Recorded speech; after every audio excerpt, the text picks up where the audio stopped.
And we are back. Oke, jadi sekarang kita bakal lebih ngomongin lebih ke arah DeFi, which is your specialty. Gue lebih pingin tanya nih. Jadi kalau misalkan gue personally, I'm a long-term investor. I am also a swing trader in the crypto market. I play with NFTs on last year, not anymore. Not anymore. For very very obvious reasons. But DeFi, I am not that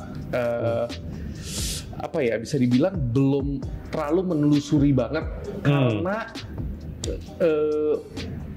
I'm a bit more focused on the other aspects of crypto, which generates, shall I say, a more aggressive yield. So, why do people? What's your attraction towards DeFi? Kayak kenapa sih ke DeFi itu menarik gitu? Oke. Tanya balik. Maksudnya yang different aspek yang bisa menghasilkan lebih banyak itu maksudnya apa? Directional trading gitu. Directional trading, yes. Directional trading. Futures, spot, even leverage ya. Leverage atau sebenarnya ini DeFi sih. Buying micro cap coins. Using Uniswap, all that stuff. Okay. So, yeah, in a way, you also do DeFi, pasti, ya kan? Yes. Pasti DeFi gitu. Cuman mungkin kalau kendala dengan DeFi adalah DeFi is a jungle. I would say that. Yeah, for sure DeFi is a jungle. Why do you say it like a jungle? Ya, mungkin bisa dibilang DeFi is a jungle karena ini benar-benar banyak banget yang kalau kita ngomong DeFi ini, definisi DeFi itu apa aja? Ya kan? Let's start there. Ya kan? What's the definition of DeFi? Ya, kita mulai dari definisinya aja ya. DeFi itu decentralized finance, ya kan? Dan decentralized finance itu means everything financial that you do in a decentralized way itu DeFi sebenarnya. Ya kan? Jadi mulai dari swap ya. Jadi sebenarnya gue beli token pakai address langsung gitu, itu DeFi ya. Itu DeFi ya kan. The most basic finance kan ya jual beli. Ya, aktivitas finansial yang paling sederhana kan ya jual beli. Tuh. Nah, habis jual beli, wah nggak punya duit, gua mau beli, pinjam. Borrow lending itu juga DeFi. Ya. Bedanya kalau sama pinjol di dunia asli apa? Bedanya apa sama pinjol di dunia asli? Mungkin kalau konteksnya 2023 Indonesia adalah P2P lending, ya kan? Ya kan? Maksudnya itu kan di situ ya, P2P lending. Bedanya kalau jadi ini mungkin sedikit side topic. Jadi kalau kita ngomongin tentang lending, itu kan biasanya ada yang productive lending, ada juga yang consumption lending. Ya kan, kalau produktif itu misalnya, gua mau bikin toko, kurang modal, untuk modal 50 juta, kurang modal, gitu. Pergilah ke bank, dijaminkanlah rumah. Dapat duit 50 juta bisa dipakai untuk gedein toko, nanti tokonya jalan, bisa balikin. Ini productive lending ya? Itu productive lending. Consumption lending, misalnya, I like your hat, I cannot afford it, pakai pay later. Misalnya, ya kan? Ya misalnya, itu consumption gitu kan. Nggak salah nggak? Ya nggak juga, ya kan kalau bisa dibayar ya nggak salah. Kalau mampu bayar ya nggak salah kan, gitu kan. Mungkin bayarnya nanti, bayar bunga doesn't matter gitu kan, karena ya namanya pinjaman ya kan. Nah, bedanya mungkin kalau di kripto sekarang borrow lending itu sebagian besar yang ada itu over collateral. Over collateral itu artinya ada kolateralnya di belakangnya. Ya. Nah, jadi mungkin lebih mirip seperti productive lending, yang dimana biasanya di belakangnya ada kolateralnya. Jaminannya apa? Jaminannya rumah, tanah, kontrak. Jadi misalnya Bro Lawrence, DeFi protokolnya nih, gue mau minjem tapi aset yang gue punya 2 Ethereum, mungkin gue cuma bisa dapatnya 1 Ethereum karena gue harus over collateralize my assets. Exactly, sama kan? Rumahnya mungkin value-nya 100 juta, tapi pinjamnya berapa? Bukan 100 juta dong. Ya, dapat pinjamannya mungkin 50 juta. Ya sebenarnya sama. Gitu. Jadi seperti itu. Cuman kalau di sini kolateralnya adalah apa? Kolateralnya juga adalah kripto itu sendiri. Ya, misalnya tadi mau pinjam, ya bukan pinjam Ethereum ya, misalnya modalnya Ethereum bisa pinjam USDC atau USDT seperti itu. Kenapa atau bahkan kalau NFT. orang mau melakukan itu tuh buat apa sih? Misalnya gini,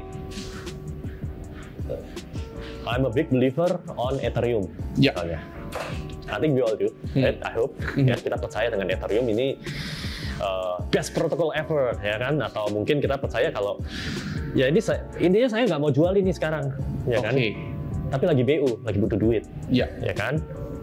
Yakin kalau saya bisa bayar ini balik, ya kan? Jadi kita pakai ini dong protokol. Ethereum-nya kita lock, kita pinjam USDT secukupnya. Nanti kalau udah balik ya dipakai untuk tebus, balik lagi. Ya. Semuanya itu happen in a smart contract.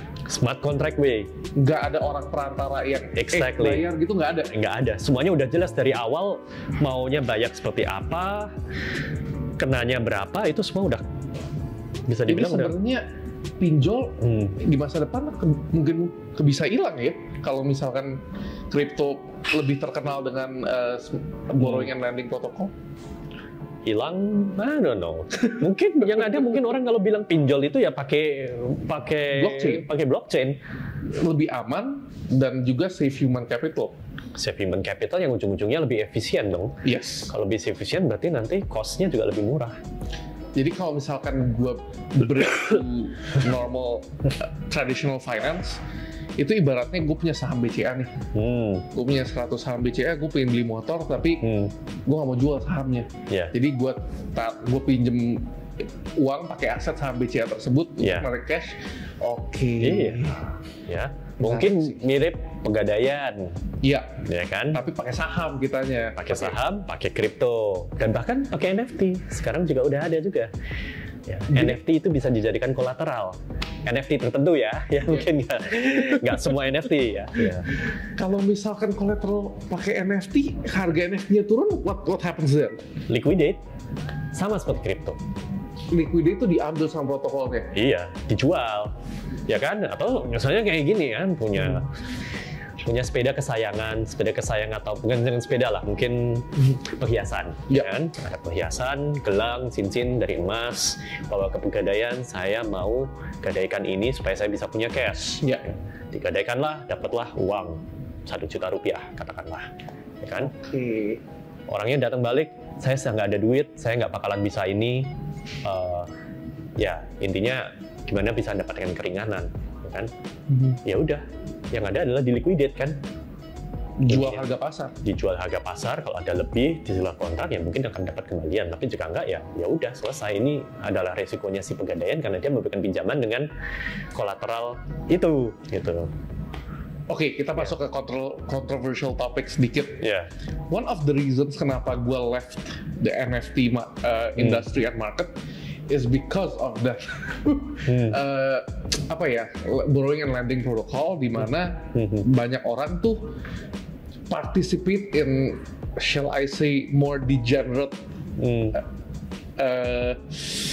investments, di mana mereka tuh borrow against their own NFTs. What do you think of that? Kayak menurut lu, apakah filosofinya borrowing lending pakai NFT itu ngancurin NFT market, or is it actually not? Seharusnya enggak. Sisi gelapnya kebebasan adalah it's always two sides of a coin, ya kan? Satu sisi ya kita bisa lihat kalau loh ini kan market bebas bos, ya kan? Ini ada instrumen ini bisa dipakai, ya orang bisa pakai, terserah, ya kan? Mungkin ada, ya ibaratnya saya punya lukisan bagus, lagi butuh duit, lukisannya digadaikan biar bisa borrow gitu kan, ya bisa do something ya kan, itu kan obviously malah jadi ada utilitas yang kalau tadinya lukisan cuma bisa dipajang, orang mengagumi, mahal ya. Sekarang oh ternyata ini bisa dijadiin jaminannya kan ya. Iya. Ya sekarang there's liquid value in that. Gitu. Ada liquid value-nya gitu. Tapi on the other hand ya betul. Ini kan jadi orang jadi bisa short. Dan itulah yang terjadi. Iya. Talking about DeFi back again. Kita mungkin lebih pengen ngomongin ke arah Nobi kali ya. So kalau gue kan sebenarnya kan lebih ke investor secara personal. You are an investment company. Yes. What differs your investment strategies using DeFi dibanding orang-orang awam lah yang di crypto asal trading atau main capital gain doang gitu? Oke. One of our vision itu adalah supaya semua orang bisa berinvestasi kripto. Dengan aman. Mungkin itu bagian pembedanya. Itu underline ya, dengan aman. Gitu. Kenapa? Karena ya kita percaya kalau memang kita mau membesarkan kripto ini di Indonesia, ya di 2023 ini, kan kita butuh solusi yang orang bisa percaya, ya gitu. Dan bagi sebagian orang, bagi banyak orang, kripto itu identik dengan duit hilang. Oke. Bahaya. Kalau aman itu definisi dari kecolongan di protokol yang kurang aman, atau mungkin tokennya token bodong, atau amannya itu definisi dari segi apa? Semua bisa terjadi. Ya kan? Mungkin if you've been with crypto long enough, you will understand kalau everything can happen. Yes. Right? Gitu. DeFi is a jungle, crypto is a night market, ya kan?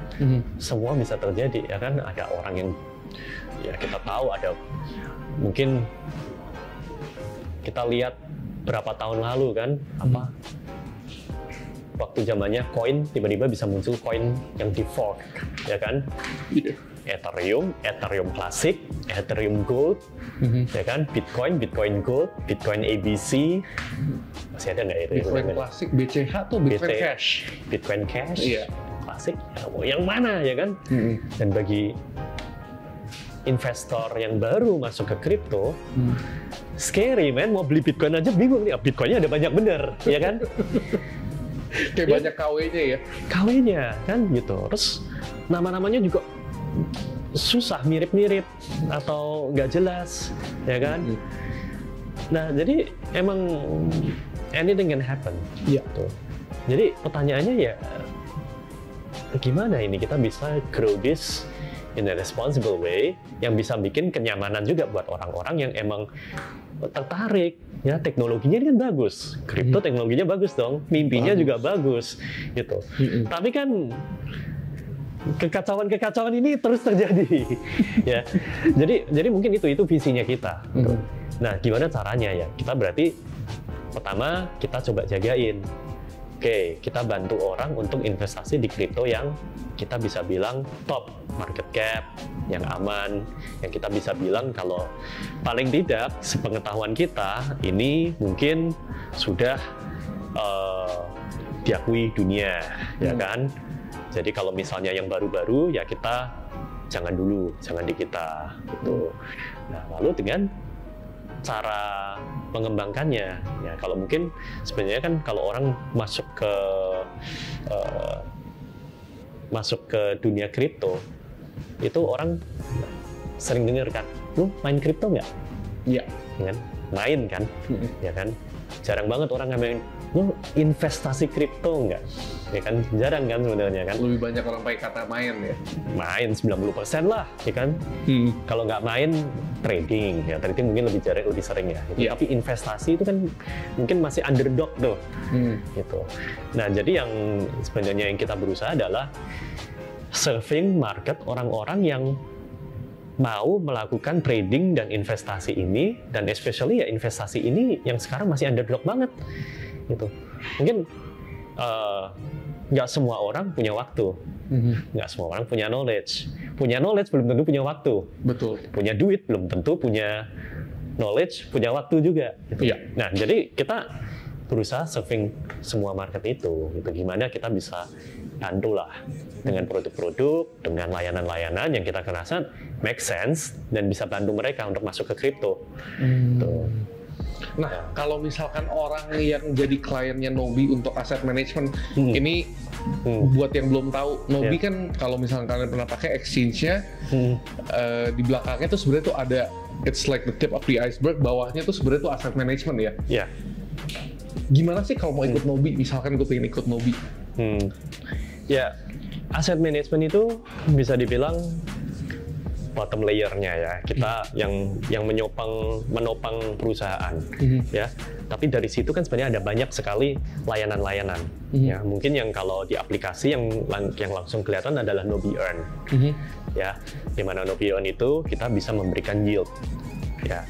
Yieldnya datang dari mana? Yieldnya ini real dari kita melakukan yang namanya market neutral trading. Gitu. Apa tuh market neutral trading? Ya, market neutral trading ini basically gimana cara kita mengolah kripto secara aman. Jadi kita tidak mengambil directional position. Ya, directional position itu apa? Misalnya nih, gitu. Oh, saya punya rupiah, mau mungkin jangan rupiah ya. Saya punya USDT. Ya, saya punya USDT. Saya pengen bisa dapat yield dari USDT-nya ini. Nah, USDT-nya ini saya belikan Bitcoin. Bitcoin naik, saya jual. Ya itu kan? Directional? Itu directional, gitu. Kenapa itu directional? Karena kita punya conviction kalau harganya ini bakal naik. Kita punya kepercayaan kalau harganya ini bakal naik. Jadi kita mengambil arah tersebut, ya kan? Naik, gitu kan? Kalau naik, jadi kita beli itu, ya kan? Ya mungkin kalau futures trading long, ya kan? Ya kan? Long, it's okay, gitu ya. Gitu. Nah, tapi kalau kita ngomongin tentang market netral itu kita menerapkan cara-cara di mana, oh, kalau kita naik, kalau kita menebak harga naik, kita juga jagain harganya kalau turun gimana, hedging, gitu. Nah, jadi bisa dibilang beli Bitcoin terus short, 1:1 gitu. Nggak selalu 1:1. Nggak selalu 1:1. Tapi dari situ yang kita melakukan itu biasa ada spreadnya. Nah, spreadnya itu yang sebenarnya kita cari. Dan itu yang bisa jadi yieldnya tersebut. Gitu. Kayaknya investor kripto yang baru-baru pada nggak pasti pernah loss. pakai, nggak pernah pakai market neutral ya. Kebanyakan enggak. Ya emang iya. Saya juga awal-awal juga nggak pernah melakukan itu, ya kan. Dan sebenarnya itu adalah teknik yang mungkin bisa dibilang lebih advance, ya kan. Jadi mungkin awalnya belajar spot, ya kan. Kalau belajar investasi langsung atau belajar trading ya, langsung main future kan ya pasti udah pasti habis. Bye-bye kan, langsung bye-bye semua gitu kan. Ya jadi mulai spot. Habis spot mungkin margin, terus habis itu main futures. Nah mungkin dari situ next levelnya adalah ini ternyata semua sangat berisiko. Gimana cara kita turunkan risiko itu? Dan kalau market neutral itu pertanyaannya gimana caranya supaya kita nggak ada risiko? Nggak ada. Nol. Ya. Nggak ada risiko tapi ada reward. Ada. Ya justru itu susahnya. Itu di mana Nobi shines lah ya. Ya di situ kita berusaha untuk memberikan yang terbaiknya ya dari gara-gara kita melakukan itu.